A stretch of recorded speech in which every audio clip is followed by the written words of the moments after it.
여러분들한테 조별로 미션을 지금부터 3가지 줄 거예요. 요 4명은 교실 수업은 자연에서 찾은 수학적 효율성을 증명하는 수업입니다. 이를 위해 선생님은 아이들을 3그룹으로 나누고 각기 다른 미션을 준비했는데요. 이 수업에 참여한 학생들의 연령대가 다양하다 보니 같은 나이끼리 한자로 묶어서 수준별 미션을 제공하는 거죠. 첫 번째죠. 여학생들이 다수인 7학년 팀. 두 번째죠. 저층 에이스라 칭하는 8, 9학년 팀. 마지막 듬직한 형님들로 구성된 10학년 팀입니다. 똑같은 100제곱센티미터의 거미 그물을 만드는데 바둑판 모양으로 하는 것과 이쪽은 동심원 모양, 실제 거미 그물은 이렇게 돼 있죠. 이렇게 돼 있을 때 100제곱미터를 만들 때 이렇게 할 때 거미 그물이 얼마나 들어갈까? 몇 센치가 들어갈까? 이렇게 하는데 거미 그물이 몇 센치가 들어갈까를 2가지 방법으로. 7학년 팀의 미션은 100제곱센티미터의 사각형과 원에 각각 거미가 그물을 칠 때 어느 쪽이 더 효율적인지 찾아보는 것. 8, 9학년 팀에게 떨어진 미션은? 자, 같은 둘레. 자, 우리가 60cm라고 가정을 할게요. 60cm로 정삼각형, 정사각형, 정육각형, 원을 만들었을 때 어느 게 가장 넓을까를 아는데 8, 9학년의 미션은 둘레 길이가 60cm로 똑같을 경우 어느 도형의 넓이가 더 넓은지 비교해보기. 마지막 10학년 팀에게 떨어진 미션은? 자, 이거는 평면을 빈틈없이 나눌 수 있는 정다각형은 정육각형, 정사각형, 정삼각형 이 3가지밖에 없어요. 그럼 정오각형이 왜 안 되는지, 정칠각형이 왜 안 되는지를 설명할 수 있어야 돼요. 마지막 미션은 평면을 빈틈없이 채울 수 있는 도형과 그 이유를 찾는 것으로 벌집 실험과 연결된 미션입니다. 이 미션은 수학적 지식들을 활용해 해결할 수 있는데요. 단순히 평면 도형의 둘레나 넓이를 계산하면 지루할 수 있는 것을 생태의 효율성과 접목시켜 학습 동기를 부여한 거죠. 같은 둘레로 넓이를 만들 때 삼각형보다는 사각형이 넓고 사각형보다는 오각형이 넓고 쭉쭉쭉 해서 원이 제일 넓다. 그러면은 변의 개수가 많으면 많을수록 같은 둘레로 만들 때는 넓어지게 되는 건데 삼각형보다는 육각형이 수학적으로 조금의 둘레를 갖고 넓은 걸 만들 수 있으니까 2개가 한꺼번에 되는 육각형으로 만드는 것들이 훨씬 의미가 있다. 그리고 효율적이다. 이런 것들을 학생들이 스스로 느낄 수가 있겠죠. 미션은 2가지 방법으로 해결해야 합니다. 하나는 수화식을 써서 계산을 하고 또 한 가지 방법은 수식을 전혀 쓰지 말고 설명을 할 수 있어야 돼요. 이거는 첫 번째 방법은 직관적 증명. 간단한 교구 조작 활동을 통해 먼저 직관적으로 확인해 보도록 하는 거예요. 이런 조작 활동을 통해 먼저 눈으로 확인해 보면 이후에 개념이나 공식들을 더 잘 이해할 수 있게 된다네요. 이거를 공식을 없이 풀어야 되잖아. 그냥 어떻게 하면 바로 이해를 시킬 수 있잖아. 그러니까 이거를 이게 둘레가 어느 정도고 실을 어느 정도 소비하는지 맞으면 여기다가 실을 감아서 수학 공식 없이도 실의 길이를 아는 방법은 역시 직접 재보는 거죠. 감았던 실을 풀어서 줄자로 재보는데요. 얘기하면서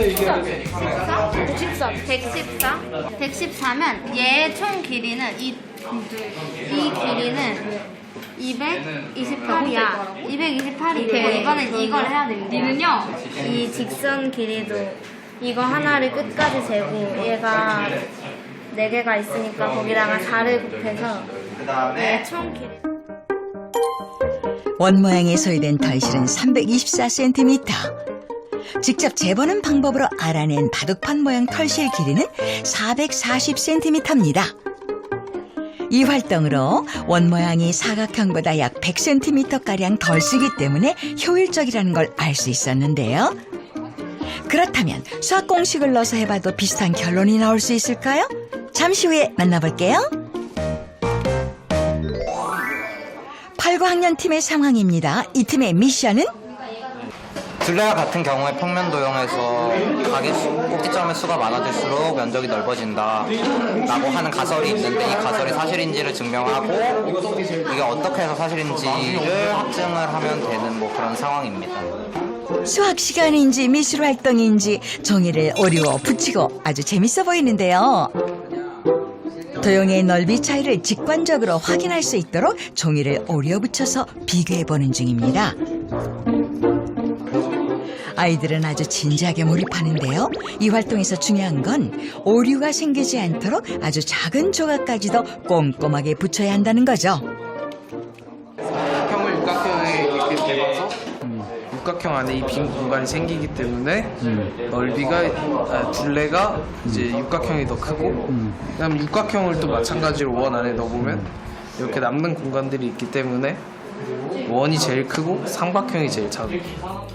정말 한눈에 쏙 들어오는 증명법이죠. 언뜻 보기에 정말 쉬워 보이는 10학년 팀의 미션. 우선 주어진 도형들을 활용해서 평면을 빈틈없이 채워보는데요. 이 도형들을, 이건 육각형이고 이건 삼각형이고 이건 사각형, 이거를 붙였을 때 빈 공간이 얼마나 생기냐에 따라서 효율적인지 안 효율적인지를 알 수 있거든요. 이게 빈 공간이 많이 생길수록 그 빈 공간이 많이 생기는 방법은 쓸 수 없기 때문에 그 벌집이나 거미줄이 얼마나 효율적인지 알 수 있어요. 이 미션은 8학년 미션의 연장선에 있는 건데요. 핵심은 둘레가 같은 정다각형 중 어느 것이 평면을 가장 효율적으로 분할할 수 있는지 알아보는 거죠. 그렇다면 효율성이 좋은 정다각형은 무엇일까요? 저는 육각형이 제일 삼각형보다 더 효율적인 것 같아요. 왜 그렇게 생각해요? 지금 봤을 때 삼각형이 사용되는 개수보다 육각형이 사용되는 개수가 훨씬 적고, 대략 비슷한 넓이라고 쳤을 때 육각형이 훨씬 더 적은 개수로 비슷한 모양을 만들어낼 수 있잖아요. 그게 효율적인 게 맞다. 하지만 이 팀의 진짜 미션은 따로 있죠. 오각형은 붙을 수가 없어. 그래서 축구공 만들 때 어떤 도형은 빈틈없이 채워지고 어떤 도형은 채워지지 않는지 그 이유를 찾아내는 것. 육각형이면은 빈틈없이 다 되는 거지. 삼각형도 되고 사각형도 되고 오각형이 안 되는 거 설명할 수 있어요. 개념이나 공식을 배우기 전 스스로 생각해볼 시간을 주는 거죠. 얘는 60도고 얘는 390도인가? 120도. 아, 이게 딱 떨어지는 것만. 과연 10학년 팀은 이 원리에 대한 답을 찾을 수 있을까요?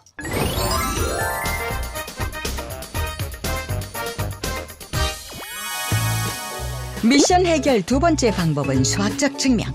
직관적으로 증명한 사실들이 맞는지 이미 알고 있는 수학 지식을 통해 확인해 보는 겁니다. 먼저 7학년 팀. 바둑판에 들어가는 실의 길이를 계산하는 것은 비교적 쉬웠는데요. 원에 들어가는 실의 길이를 구하는 데에는 여러 가지 수학 공식들이 필요했죠. 원의 넓이를 이용한 공식을 이용해 반지름 길이를 알아내고, 요 값이 얼마가 나온 거예요? 5.6. 그러면은 약 반지름이 5.6이 나왔죠. 그럼 그 다음엔 어떻게 했어요? 그 다음엔요. 그래서 이걸 하나하나 다 구했어요. 하나하나? 이 큰 거부터 해가지고 이렇게 1cm 이렇게 양쪽 이렇게 1cm 1cm 해서 이렇게 지름을 2cm씩 이렇게 깎아가면서 이것도 구하고 이것도 구하고 이것도 구하고 다 구했어요. 원의 둘레를 재는 공식을 활용해 각 원의 둘레를 구했는데요. 마지막으로 지름의 길이까지 더하면 미션 성공! 총 더하면 그 길이가 얼마 나와요? 이 선들도 다 더하면 직선을 더하면? 직선을 더하면 161.8이 나와요. 그러면은 바둑판은 220, 그 다음에 원형은 168. 그래서 그만큼 조금 들어가니까 더 효율적이다. 이렇게 계산이 되겠죠. 예, 수고했습니다. 이쪽. 예, 들어가세요. 거미집에서 탐구한 자연의 섭리를 수학으로 증명해본 아이들. 과연 이 수업을 어떻게 느꼈을까요? 그냥 평소에는 벌레를 별로 안 좋아해서 이런 걸 관찰할 일이 없었는데 관찰해보니까 되게 신기하고 얘네들도 되게 효율적으로 살아가고 있구나 그런 기분도 들고 얘네들이 어쩌면 인간보다 똑똑할 수도 있겠다는 생각도 했습니다. 이렇게 되게 자연 속에도 수학적인 게 되게 많이 숨어 있구나 이런 걸 느끼게 되었습니다. 8학년 팀은 둘레가 60cm인 4가지 도형의 넓이를 구하는 미션이었죠. 정삼각형의 넓이를 구하는 건 쉽지만 문제는 높이를 모르는 상황.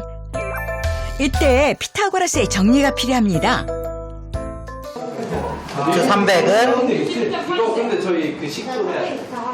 그 다음에 여기다가 이퀄에다가 점 여기 하나 찍고 점 여기 하나 찍으면 완전히 같은 건 아닌데 거의 비슷하다라는 뜻이야. 은 18.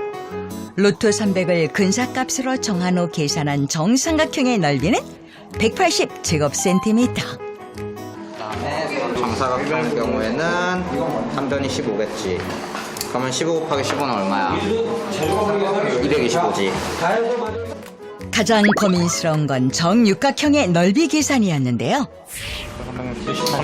잠깐만. 지금 육각형의 넓이 구하는 공식이 어려워서 이해하는데 시간이 걸리고 있네. 육각형 넓이 구하는 법을 까먹었어요. 삼각형으로 나눠서 되잖아. 삼각형으로 나눠서요? 정육각형을 6개의 정삼각형으로 나누는 것으로 해결 방법을 찾았습니다. 이렇게 구한 육각형 넓이는 258. 이 교실에선 복잡한 수학 공식을 더 많이 가르치기보다 이미 알고 있는 수학 지식들을 최대한 활용하게 하는데요. 원의 둘레 공식을 방정식으로 만들어 풀어보면 되죠. 이렇게 나온 원의 넓이는 약 285제곱센티미터. 둘레가 같더라도 넓이는 다를 수 있다는 것이 확인됐습니다. 이에 따라 최종적으로 정리해보자면 둘레가 같은 경우에는 모서리가 많아질수록 면적이 넓어진다는 것을 확인할 수 있었습니다. 이런 수업 방식 아이들은 어떻게 생각할까요? 교과서라는 어떤 텍스트들을 읽고 그 다음에 규격화된 공식들을 외우는 수업이 아니라 진짜 있는 거, 내 주변에 있는 거에서 패턴 찾고 그 다음에 이게 왜 이렇게 됐을까를 좀 머리 올려서 생각해보고 단순 암기로만 수업을 배우는 게 아니라 여러 가지 방법을 써서 눈에 보이는 방법으로 이해하고 그리고 그걸 직접 자기만의 말로 풀어내는 연습을 할 수 있어서 좋습니다. 10학년 팀은 직관적 증명은 성공했지만 수학 공식을 활용해 증명하는 데는 실패했죠. 이럴 때 바로 선생님의 역할이 생기는 겁니다. 삼각형이라고 하면은 이거 내각의 180도지. 그럼 사각형은 삼각형이 2개지. 그럼 180도 곱하기 2에서 360도. 그럼 오각형은 180도 곱하기 3이지. 오각형. 그래서 이거는 108도. 좀 특이한 각도가 나오지. 우리가 잘 알지 않는. 육각형은 710도 나누기 6이니까 6 1은 6, 6 20에 120도. 그래서 요각은 120도 이렇게 되는 거야. 삼각형 6개, 사각형 4개, 육각형 3개만 된다고 우리가 아까 설명을 했어. 자, 이거를 갖다가 공식으로 중요하면 이렇게 되는 거야. 우리가 360도를 어떤 숫자 n으로 나눴을 때 딱 떨어져야 돼. 아까 이거를 리니가 설명했던 거야. 딱 떨어지고. 서로 다른 미션이었지만 생태 효율성을 증명하는 결론은 하나로 정리할 수 있는데요. 정삼각형, 정사각형, 정육각형만 나눌 수 있다는 거지. 그래서 꿀벌집이 만드는데 버려지는 부분, 정오각형, 정칠각형, 절판각형, 원은 반드시 버려지는 부분이 있어. 그래서 안 되는 거야. 그래서 육각형이 평면을 빈틈없이 나누고 안에 포함하는 면적도 가장 넓게 되니까 벌이 육각형을 만들게 된다는 거지. 그래서 벌은 육각형으로 만들고 거미는 방사형으로 실을 쳐서 실을 최소한도로 쓴다는 거지. 선생님의 생태수학 결론, 고개가 절로 끄덕여지죠. 이런 수업이 정말 수학을 싫어하는 아이들의 마음을 돌릴 수 있었을까요? 쌍지 선생님의 수업은 일단 약간 수학에 대한 편견을 좀 깨준 것 같고요. 수학을 보는 시선이 조금 달라진 것 같아요. 무조건 지루한 수업, 하기 싫은 수업이 아니라